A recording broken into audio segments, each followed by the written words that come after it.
Hey everybody, so what I've got here is a list of the main items that are going to be changing in price for Curse of Naxxramas, or Phase 6, or whatever, for Classic Anniversary.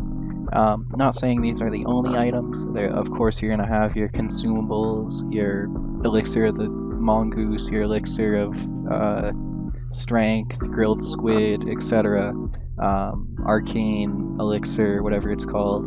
You're going to have all the regular raid consumes go up in price somewhat, of course, but you're going to have these items specifically for things relating to Naxxramas. So, to start off, we're going to have the Shadow Protection Potion, the greater version of it.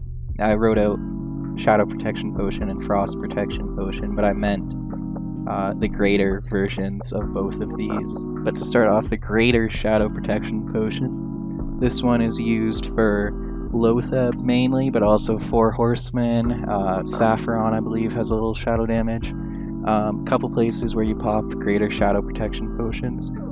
And then, to craft the Shadow Protection Potion, that's going to cost Shadow Oil, which is made from Grave Moss and Fade Leaf. So if you want to get into a Scarlet Monastery Graveyard and start farming up these and sell them in Naxxramas Phase 6, that wouldn't be a half bad idea, because Grave Moss and Fade Leaf are going to go up in price quite a bit.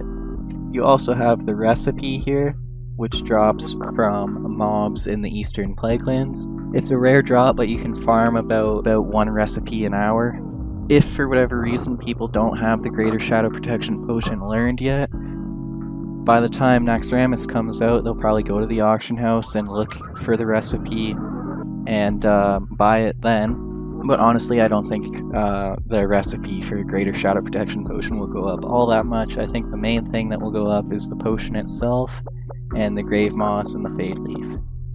Next is the Greater Frost Protection Potion. You need these ones for Kel'Thuzad and Sapphiron.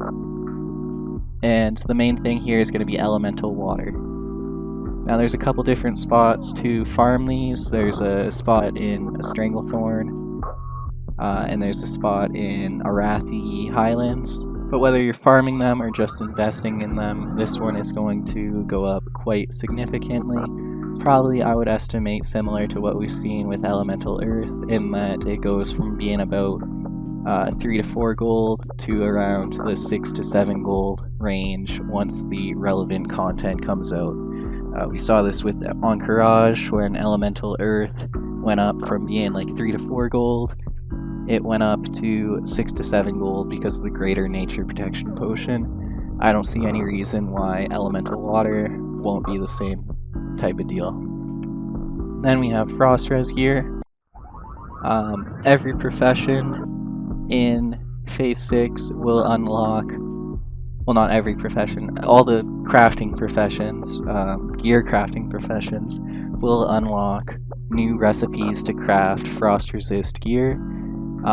So this will indirectly lead to the increase of thorium bars, or Mooncloth or Runecloth and whatever else that is used to craft them. But in all honesty, most raids, most guilds will only need a couple pieces of Frost Resist, if any at all, and you can easily get that from your rings or your trinkets. You put on your Alterac Valley trinket and there's Frost Res right there.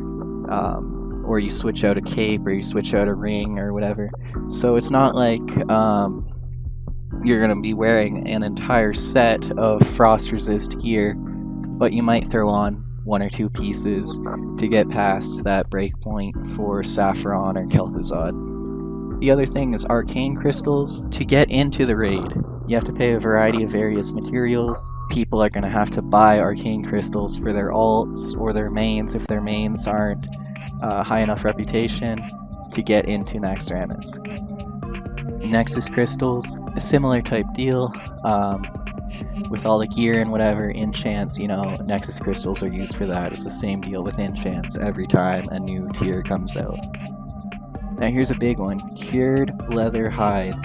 Should also mention with Arcane Crystals and these Cured Leather Hides that to turn in the tokens to get your gear, your tier 3 gear, you have to supply the NPC with materials. For plate, that can be an arcane crystal, or sorry, not arcane crystals, but the arcanite bars. For rogues and druids, that comes in the form of cured leather hides, the cured rugged leather hides. Mooncloth for casters, same deal. And then I have here enchants, supposed to say essence of water, but we want large brilliant shards, we want essence of water, crusader orbs, you know, for your plus healing, for your crusader. Aquamarine even wouldn't be a bad idea because you can buy aquamarines since people are going to want minor speed to boots. Might go up a little bit, and even if it doesn't, you can hold those aquamarines going into the Burning Crusade when people are going to need them for leveling jewel crafting. So I'd say aquamarines are a pretty safe investment. But yeah, overall just enchants and stuff will definitely go up. Then Dreamfoil, Plague Bloom, you know, all the various herbs that are used for mongoose potions and the likes, you know, because people are going to be consuming quite a lot to clear Naxxramas in the early weeks at the very least. So if this has helped you at all, I would appreciate if you like, subscribe, stay tuned for more TBC content coming in the future, TBC investments and preparation guides. Good luck with your gold making in Phase 6, and I will say that people have been pricing in these investments since the actual launch of Classic Anniversary, even more so this time compared to 2019 Classic. Because people already know what is going to be profitable, people already know what is going to be needed. So if you're buying these now, don't expect huge 4 to 5 times returns, because we're only one phase away from Naxxramas coming out. So it's not like you're going to triple or quadruple your gold by buying these greater shadow protection potions a couple months away from Naxxramas coming out.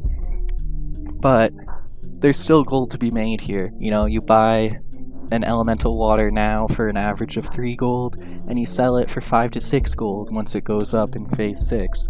There's still a little bit of profit to be made here if you know what you're investing in, if you know what people are going to need. So with that, best of luck to everyone making gold in Phase 6 and onwards.